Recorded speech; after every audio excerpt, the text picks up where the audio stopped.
911 emergency, what are you reporting? There's a hero. If you look inside your heart, you don't have to be afraid of what you are. You're listening to another great episode of We Speak Dispatch, sponsored by our friends at Watson. Hey everybody, welcome back to another phenomenal episode of We Speak Dispatch, because if we are speaking dispatch, guess what? We hope you're talking about it as well. So let's get into another phenomenal, I'm using that word a lot today, another lot of phenomenal conversations. Wow. Anyway, so we've got our usual suspects today. So we got Joe. How are you doing, Joe? I'm doing great. It's good to be back finally. Yes, we have missed you. And Doug, how are you doing over there? Phenomenal. Apparently, Thank phenomenal. you. Awesome. That's the word of the day. Yeah. Did y'all used to have, well, we'll ask that question later. And we've got a guest today. We've got a guest coming to us from the East Coast of my time zone. Her name is Jennifer. Welcome, Jennifer. How are you today? Good. How are you? I am, guess what? Phenomenal. Phenomenal. Oh, yes. So just before we get into why Jennifer's here, just a fun game that we used to play in my dispatch center, maybe some of y'all did this as well, is we had a word of the day. So we'd go to roll calls every morning or briefings, whatever shift you were on, and there was a word of the day. You could either sign up online and get something or just come up with some random word like phenomenal. And then you would share it with the officers in roll call and they would win a prize, or, you know, it was a contest to see who could use it in context over the radio during that shift. It was a lot of fun. Wow. I can't even imagine if you're using phenomenals. I'd like a 28 on this phenomenal vehicle in front of me. So I know, it's amazing. So Jennifer, tell us about where you are and what you do and how you came to We Speak Dispatch today. I work for U.S. Park Police in Washington, D.C. I've been a dispatcher since 1999. Wow. Not always with U.S. Park Police. I started with them in November. I previously worked for a local sheriff's office. We lost an officer in 2014. He was on his way home and from night shift and got into a car accident. He was one of our permanent night shift guys. Oh, wow. So he was one of mine. He had stopped by and brought breakfast to some of the girls that were working overtime that didn't, you know, it was last minute, so they didn't have food. So he brought them some breakfast and then visited and went home and got in an accident on his way home. Oh, tragic. That was in 2014, December of 2014. I made his mother a shawl, black with a blue line, and my sister made a shawl pin for it to hold it closed. She does jewelry stuff. That was the first item I made. 2 years later, in the county just north of us, we lost an officer in a active shooter situation. Oh, wow. And I made his mother a shawl and went to his funeral. And I came home that day and just heavy on my heart that there were all these mothers and wives grieving and had nothing to comfort them, maybe felt alone. And I decided to start Thin Blue Line Memorial Crafts. And I make shawls. If it's an officer that has their next of kin is a male, a dad or a husband, I will make a blanket. But just something that they can snuggle up with and feel like somebody somewhere cared enough to give them a hug. Wow. Wow. Cool. Nice. How many do you think you've made? Because unfortunately, we live in a society now where, gosh, it's almost weekly that you hear about another field responder that's been killed. I haven't counted, but I think I've sent out about 250 items. 2021 was the first year that I got to every single line of duty death on the Officer Down Memorial page, because that's where I pull my list from, unless I get a request for something else. Right. Suicides are not usually tracked as carefully because that's voluntary information. So if I get a request for one, I will make one.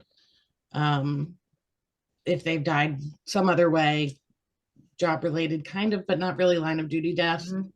If I get a request, I'll send something because I can't say no. Wow. Yeah. Well, and you had mentioned before we started recording that you also do this for firefighters and dispatchers as well, if there's a loss. Any first responder. And I've sent military I've tried to. When we lost Wow. the 13 in Afghanistan, I Oh, did not yeah. track down every single one. Military is hard to track down who the family liaison is. Sure. So it's a little harder to get them items, but I've tried. Wow. And I have people all over the country that make items and send them to me to ship out. So how is it that Oh. somebody could maybe do you want people getting a hold of you, or do you do this all proactive, or is it reactive? I would love to have things already made so that when something happens, I can get items out faster. Mhm. I have, I think right now about 15 shawls on hand and maybe one blanket. Mm. Blankets take more time. Yeah. So How long does it take you to make a shawl or a blanket? a shawl is about 8 to 12 hours. Wow. A And are blanket you takes crocheting or are you knitting? crocheting, but we do also have knit patterns. Oh Mhm. my gosh. We accept knit items as well. I also have ladies that make thin blue line hats and scarves, and sometimes I will send those for the kids. Or if there's 2 officers involved in the incident and one's injured, I'll send a hat and Mhm. scarf. If it's a hat and scarf kind of place. Yeah. Florida's really not a hat and scarf Maybe kind not of in place. Florida. No. Yeah. Sometimes I feel really sorry for the chief because maybe I've sent 4 things to his department this year, and I'll send him a little something and say, you know, Wow. take care of yourself. So did you say that you like to take people donate stuff to you to send out? Is that what you're saying? Yes, already Oh, I see. completed items. Okay. I had an older lady in Florida she lived in a retirement community in Florida that took care of all of Georgia, South Carolina, and Florida for a while. But she Mhm. had a hard time since COVID, so now she can't help us anymore. Oh, wow. Wow. Well, so I'm number one, I'm thinking, I almost said it again. What a great idea. I mean, and I say great idea, but also, understanding that the reason for sending these things out is such a tragic event, but that there is something so comforting about wrapping up in something that's been handmade and that that somebody has put their heart and soul into. Mhm. And I've never heard of anybody else doing this before. Yeah. That's great. There is a lady that Covering the Blue that makes like lap blankets for officers that have been injured. Mm. Oh, wow. There is also Thin Line Bears. She takes their uniforms and makes teddy bears for the kids out of their Oh, uniforms. Really? Wow. Wow. Another lady I work with runs Blue Wives Matter. I've heard of that. She is a spouse group, and she takes in spouses. She doesn't care where they're from, what kind of first responder they are. She even has firefighter wives that have just gotten lost in the shuffle. Sure. Sure. Yeah. And have no support. And I have made things for her members as well. You know, some of them I've gotten to, but some of them are ones that got missed on a list because I Right. just couldn't keep up. So at the very beginning of this thing, when you first started this, what made you think a blanket or a scarf or a shawl or whatever? Have you been doing this forever? Have you made them for like other people for other things and then thought this could work for that? I started crocheting when I was 11 years old. Oh my. We used to get off the bus. My mom was a ICU trauma nurse and a single mom. And we would get off the bus at our neighbor's house and sit with her. And I guess I was a precocious child.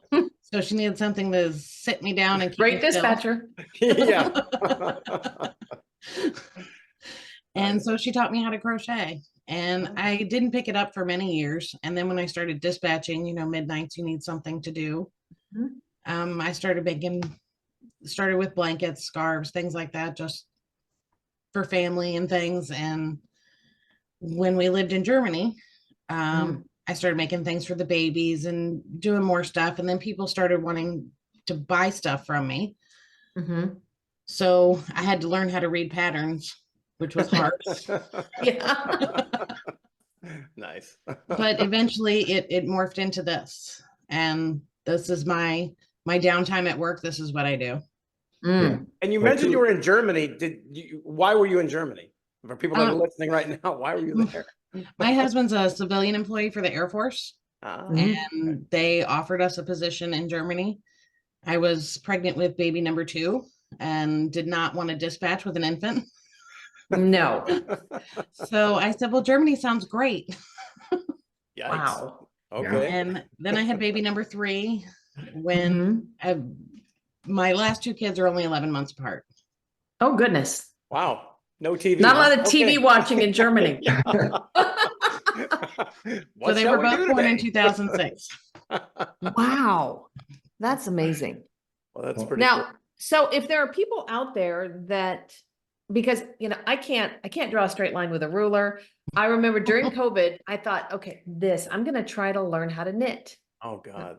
I can't No. see you doing that. No. So, but is there I a way cannot for knit. people who maybe are not crafty like that can help donate yarn, or how can people who are listening to this episode get involved in something like this, even if they're not the ones who are actually doing the crocheting? So I'm not actually set up as a charity officially because Okay. first of all, I don't know how to do it. Okay. I have tried to read the rules and decided somebody smarter is going to have to do But that. even informally, So if because you're not anybody would like to- charging, so Anybody would like to volunteer to do that process. Yeah. Yeah, And oversee that can be process. your way to get involved. We need that. But I do have a website. If you Google Thin Blue Line Memorial Crafts, it usually comes up first. There is a general information section. In there, buried, you will find information. I probably shouldn't put my information on the internet, but I don't have a PO box. It comes directly to me. Yeah.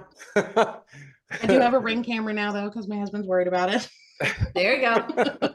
Wow. Okay, But that's nice. there's- It is there's really so cool many- that you're doing that. It Wow. is. Yeah.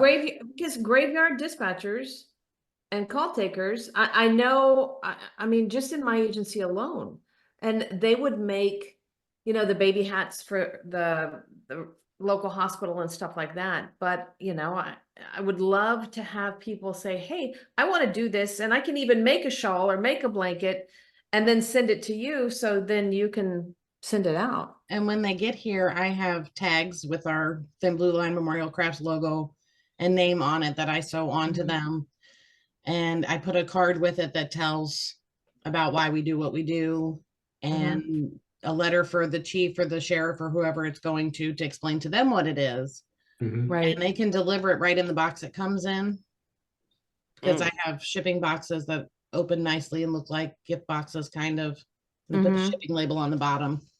So that's so many people in different agencies and departments and dispatchers that you've touched. Kind of putting you on the spot here. Does one of the things that you've done really stand out to you besides the one of your own? Do you have an agency that you've stayed in contact with or something along those lines? Not really. I can say the former chief of Detroit, there was one year I think I sent 6 or 7 things out there. Gosh. Wow. And I ended up sending him a hat and shawl because he was having some health problems, and no wonder why. Sure. And said, take time for yourself, take care of yourself, and here's a hug for you too. I'll tell you this, if you're a police officer, don't move to Texas, because most of the items on my list, I think Texas is the state I send things to the most. Really? I mean, you Wow. got NYPD and LAPD, but the state of Texas, for some reason, They're hardcore. it's not a safe state. No. Well, and you did mention, things for dispatchers. Is there there's not the resource, unfortunately, like the Officer Down Memorial page. And even, is there a Firefighter Down Memorial page that's similar? I believe there is. Okay. Usually outside of police, I take requests unless something catches my eye in the news. Right. I think Humanizing the Headset, there's one of them that does have a page, a memorial page Right. for dispatchers. Oh. But usually those I do by request, or if it's just something that I happen to catch the news story and I'm like, oh my God, I have to send something. Yeah. Wow. Yeah. And How cool yeah, is and that? like we said before, that they happen so frequently now. Just Yes. It's you can't keep up. it's a challenge. And if I get to the end of the year and I haven't gotten to all of them, I've gotten to the point where I have to say, okay, well, we stop.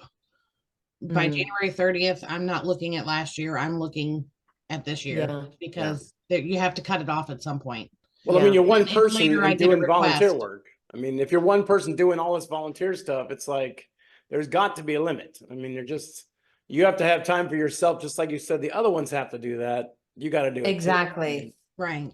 that's a lot to deal with, all that kind of emotion of just what's been going on, and you're sending out all this stuff. It's like, wow, that's a lot. Yeah. And I'm sure it weighs on you as well, because because of the line of work that you do, and because of the way this whole thing started. It's hard when you have to think, oh my gosh, there's another one. Oh my gosh, there's another one. And it's not just that officer or firefighter, but you've got that, ripple effect where you're thinking about the family that was left behind. Yes. Sure. It's hard. And I come from a police family. My dad and my grandfather and my uncle were all police officers in DC. Mhm. My son is actually a dispatcher at my former agency Nice. Wow. and wants to be a police officer. And nurses. We have nurses in my family too. So Yeah. but I remember being a kid and hearing about it on the news and being, like, they're poor kids, Yeah. Yeah. Yeah. Mhm. It's awful. That's I mean, I know somebody in Texas that husband was killed, who was an officer. And I mean, I always think to myself, I mean, what happens after, like a year later, 2 years later, this is still there. I mean, it's still on her Facebook and stuff. And it's just, it's still there. It's just this thing. And it's Yeah. like, it's nice to have somebody send something that can stick around for a long time to say, look, you're still with us or whatever. So right. I appreciate what you do for people out there. So Yeah. Yeah, for sure. Absolutely. Thank you. And thank you for coming on and sharing your story. And I know that Doug and Joe will put that contact information and a link to your page, but and just- especially your home address, so it'll be nice. yeah, it's buried. yeah. You have to read the paragraph very carefully. But yeah, thank you very much for coming on, and thank you for what you do. It is Absolutely. absolutely amazing. So It is. Thank Thank you you. for having me. And bet. Joe, let's close it out with, I know you've been gone for a while, but give us the rundown. Yeah, absolutely. So we're on almost every social media platform you can imagine. So if you want to hear this episode, tune in to any podcast platform. Follow us on Facebook, Instagram, YouTube, Twitter, or X, whatever it is now. We're in over 40 countries and we're over 30,000 and nearing 40,000 plays. So if you're not listening to us, I don't know what you're listening to. Make sure you tune in to We Speak Dispatch, because we have people on like Jennifer that make a difference, not only at their own agency, but throughout the whole country. Congratulations, Jennifer, on what you do. Amen. Thank you.